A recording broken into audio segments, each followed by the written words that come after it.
Welcome to this clean machine tutorial, where you'll learn how to clean and perform a backflush cleaning cycle, which you're supposed to do every month. Even though this La Marzocco Marzocco setup is all I ever dreamt of, I must admit I haven't been too keen on doing maintenance. But I've made a lot of great tasting coffee, and by cleaning it properly, the machine will keep on delivering. So let's get the dirty work done. I'm no coffee expert, but I regard myself as a Eurocyclist, which means I'm obliged to keep my bike clean at all times. Same thing should apply to my coffee machine. Jeez, look at that dirty kitchen counter. What you need for this cleaning job is some machine cleaning powder, kitchen paper, cleaning spray, screwdriver and a toothbrush. I start off by removing dust and stains from the coffee grinder. The knockbox needs washing as well. If you don't empty it regularly, mold starts to grow in the bottom, which is quite unpleasant.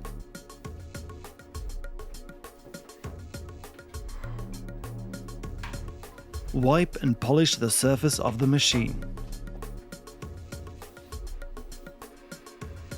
The front piece needs to be washed at least 2-3 times to get all stubborn stains away.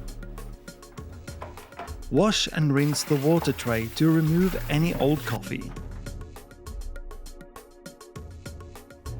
Disassemble the group head filter with a screwdriver and remove coffee residue with a toothbrush.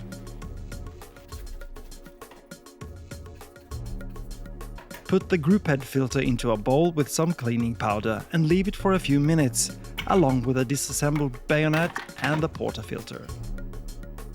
Then put the group head filter back into place. Have some cleaning powder in another bayonet with a blind filter and attach to the group head. Make sure the water tank is completely filled with water, which you'll need to perform the backflush.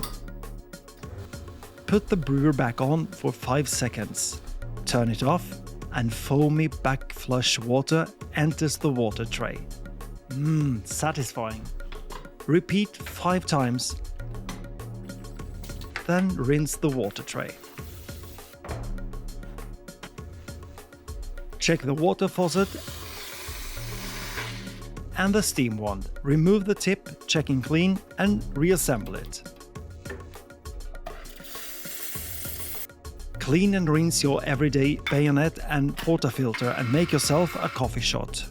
This one I made with a small amount of espresso, because you got to dispose of it. Give the machine a final check and clean, and then you're ready to make even more great tasting coffees.